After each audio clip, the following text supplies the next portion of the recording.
Provinsi Kalimantan Tengah patut berbangga. Di bumi Isen Mulang ini banyak lahir orang-orang besar yang memiliki riwayat yang luar biasa dan jasa yang penuh arti bagi daerah hingga tingkat nasional. Salah satu sosok besar itu bernama George Obus Umar. Orang lebih mengenalnya dengan Ki Obos. Namanya sudah tertoreh dalam sejarah pusaka Kalimantan Tengah karena ikut membidani dan mendirikan Provinsi Kalimantan Tengah. Kini nama Ki Obos telah diabadikan menjadi sebuah jalan protokol di kota Palangkaraya. Ki Obos lahir pada 24 Desember 1902 di Kasongan, daerah Tewang, Sanggalang Garing. Pada tahun 1926, Ki Obos lulus dari Sefard School atau sekolah pelayaran di Surabaya. Ia juga menyelesaikan pendidikannya di Sekolah Tinggi Bahasa Jepang atau Koto Nippongo Gakko di Surabaya. Inilah awal bagi pemuda Dayak bernama Ki Obos ikut dalam perjuangan kemerdekaan. Pada bulan Juni 1944, Organisasi Pemuda Kalimantan atau Borneo yang dipelopori Ki Obos bersama pengurus lain seperti Gusti Mayur, Abdul Gamasir, Mugeni Tayyib mengadakan pertemuan menyusun strategi mempersiapkan perlawanan terhadap pendudukan Jepang. Seiring kekalahan Jepang terhadap sekutu, tanggal 17 Agustus 1945, bangsa Indonesia menyatakan kemerdekaannya. Bulan September 1945, Ki Obos terpilih sebagai Ketua Badan Usaha Gubernur Borneo atau BPOG. BPOG bersama PRIK atau Pemuda Republik Indonesia Kalimantan menyusun rencana mengirimkan ekspedisi ke Kalimantan dengan menggunakan kapal laut. Maka Ki Obos selaku Ketua BPOG didampingi Gusti Mayur berangkat ke Bandung menghadap Gubernur Kalimantan Selatan, Insinyur PM Nur.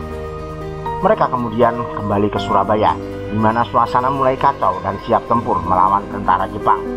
Ketua Pengurus Daerah IJTI Kalimantan Tengah, Tantowi Johari mengungkap, Ki Obos layak untuk dianugerahi sebagai pahlawan nasional.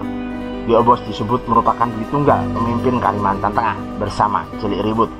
Ada 2 orang dari Jong Borneo yang hadir pada saat itu tahun 1928, Sumpah Muda. Kemudian kita cari, ternyata ada nama, salah satunya adalah Pak Ki Obos.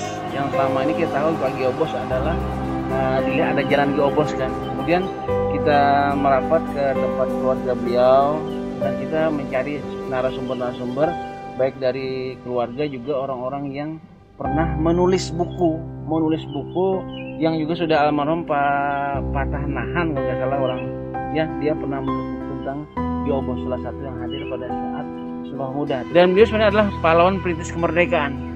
Torehan riwayat perjuangan Ki Obos tidak hanya dilakukan di tataran nasional. Ki Obos juga telah menorehkan lukisan indah perjuangan Kalimantan Tengah yang diawali pada tanggal 29 Juni 1950. Ditandai dengan keputusan Menteri Dalam Negeri tentang pembentukan daerah yang berhak mengatur rumah tangganya sendiri, maka ditetapkanlah Ki Obos sebagai Bupati Kepala Daerah Kabupaten Barito Utara, masa bakti 1951-1954, di mana tanggal ini menjadi hari jadi Kabupaten Barito Utara. Pada akhirnya Ki Obos diangkat menjadi Bupati Kepala Daerah Kabupaten Kapuas, masa bakti 1956-1958, menggantikan R. Badrus Sapari. Bulan Desember 1953, sebuah delegasi tokoh-tokoh Dayak yang dipimpin oleh Bupati Barito, George Obus, melakukan pertemuan dengan Christian Simbar. Sebuah kesepakatan telah tercapai, sebab pada hari berikutnya Christian Simbar menyerah dengan 129 pengikutnya.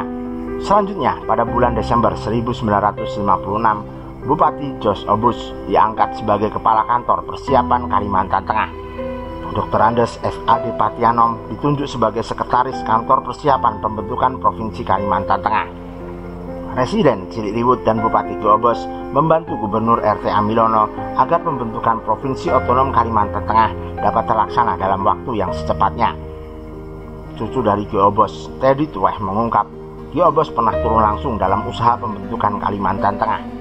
Ia pernah menemui Christian Simbar untuk melakukan negosiasi mencari sebuah kesepakatan.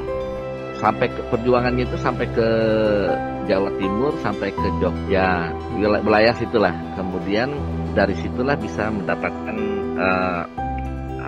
sebagai pahlawan perintis kemerdekaan dulu kan.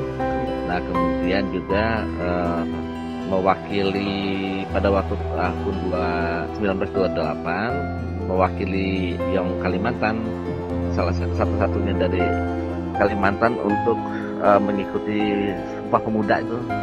Kalau Christian Simbar itu sudah pembentukan Kalimantan Tengah, pemisah dari Kalteng kan.